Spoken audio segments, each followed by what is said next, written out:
1970 ஒரு டன் கரும்பு 90 ரூபா, வாத்தியாருக்கு சம்பளம் 90 ரூபா. வாத்தியார் 36,000 ரூபா வாங்குறாரு. என் கரும்பு 2300. 1970 40 ரூபா தான் 60 கிலோ நெல்லு. அன்னைக்கு எம்எல்ஏ சம்பளம் 250.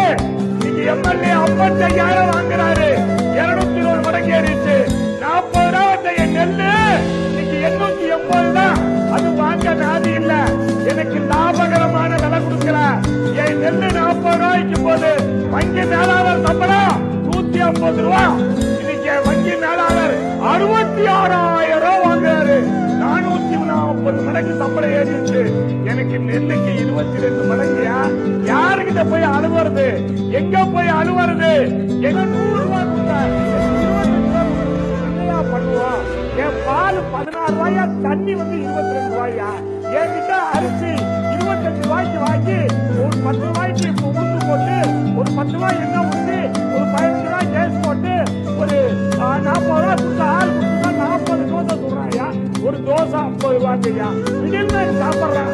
மிடில் மேனை கேட்க மாட்டேங்கிறியா ஐயா? ஆவடி குமார் ஐயா, விவசாய காப்பாத்துக்கிறியா? நீங்க மிடில் மேன் எல்லாம் பிடிச்சி உள்ள போடுறியா? தக்காளி 30 ரூபாய்க்கு வாங்குறாயா, 100 ரூபாய்க்கு விற்கலாம். மிடில் மேனை விட்டுறீங்களே, விட்டுட்டு விவசாய பாவம் அவன் என்னதான் பண்ணுவாங்க?